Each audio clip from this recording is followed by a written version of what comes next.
Hey guys, gawa tayo ng ng kababayan bread.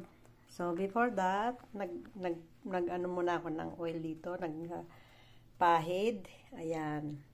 Pahid muna ng oil or melted or any kind of butter or margarine. So ito yung aking mix na-mix ko na siya. Nirest ko na siya ng 5 minutes. Okay guys. Naglagay ako dito ng ingredients ko ay ito. 3/4 na sugar. And then, isinunod ko yung 1 cup milk. And then, 1 egg.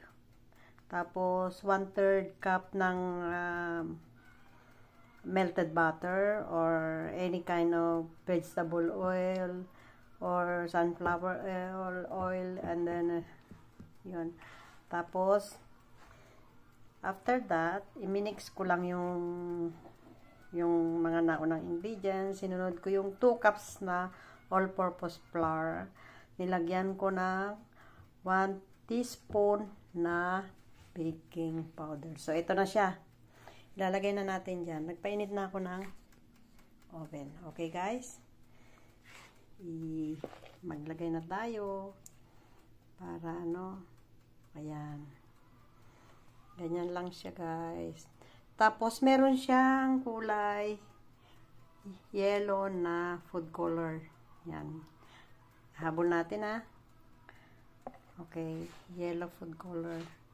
Siyempre, hindi naman matatawag na kababayan bread yan kung walang yellow oil. Ay, yellow color.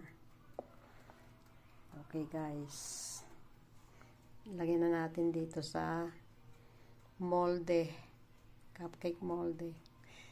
Nagtry lang ako dahil kasi kagagaling ko lang sa hospital. So, parang gusto kong kumain ng kababayan bread. Okay guys? See you later! Ayan. Ayan na yung aking kababayan. 10 minutes pa lang yan. O, malsa na. May sombrero na. O, diba? Ang cute niya. O.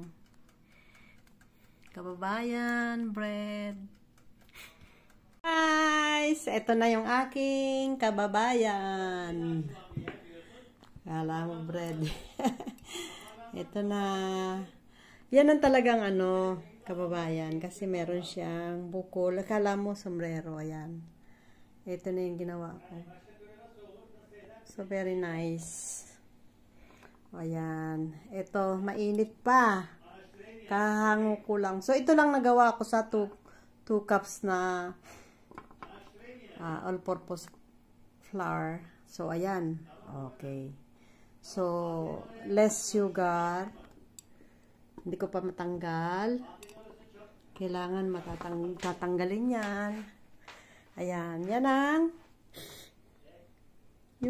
ito ang style talaga ng Ayan Yung iba medyo dito makintab kasi binabrush ng butter or margarine. So ayan Okay. So ready na yung kape ko. Naku, hindi ako makakatulog nito kasi kape Okay. Try natin yung isa. Ito na. Try natin. So ito sinasabing kababayan, parang may sombrero siya. Yan. So, ayan siya. Okay. Yung kulay niya. Talagang Kasi kung hindi mo kulayan ng food color ng kulay yellow yan, hindi kababayan bread. So, ewan ko bakit bread. Dapat cupcake. Ayan. Tayo na, okay. Try ko. Sarap. Masarap. Parang binibili sa bakery sa atin dyan, sa Pilipinas. Okay guys, nakagawa na ako.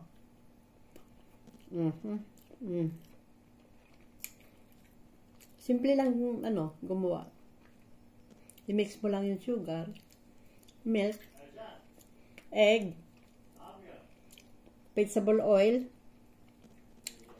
2 cups na na harina na merong baking powder. So, vanilla. Yan. Yun lang. So, i-rest mo ng 5 minutes. After 5 minutes, bake na.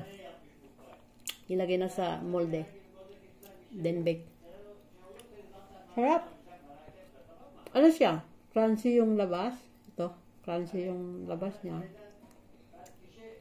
Tapos soft yung nasa loob. Parang Tyson.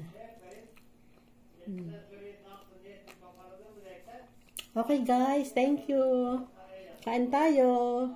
With coffee. Painit ko po. Oh, yan. Yan na. Ayan siya. Masarap. Parang nasa Pilipinas. Pag-uwi ko, mag-bakery ako. Okay, bye-bye. Bye. Good morning. Maginaw na dito. Siguro mga 17 or 15 degree na. Ang lamig. Ito guys. Good morning sa lahat. Ito yung pinaka-last na coffee kong gagamitin ngayon. Ayan na. Last coffee. From Philippines. So, kailan pa ako babalik? Next year. Ito na. Last coffee ko na. Kaya, gugupitin na siya. Ayan. Ginupit. Pinuhos. Ayan. Ito yung masarap na kape sa Pilipinas. Blend 45. Sana naman. May white tea ako. Malunggay coffee mix. So, pinakalas ko na yan. Kahit na diabetic, yan pa rin ang aking coffee. Pero dinadagdagan ko siya ng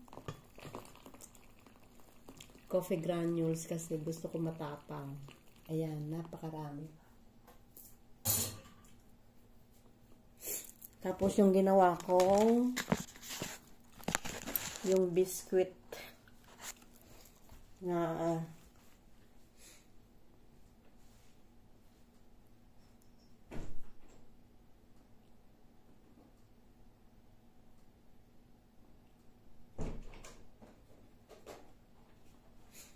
konti na lang tong biscuit. Yan. 5 pieces na lang siya. Kasi masarap eh. Masarap yung buttered cookies ko. Okay guys, good morning ulit sa lahat. Good morning. Good afternoon. Good evening sa lahat. Ko-coffee na ako. Ayan. So, malunggay coffee mix. Masarap to eh. Meron siyang minsan nga gagawa ko ng tinapay na merong malunggay. May powdered malunggay ako. Okay guys, thank you. Mag-breakfast na ako dito. Ibang breakfast ng Turkish dito. Yung breakfast nila. Okay, bye-bye guys. Bye-bye.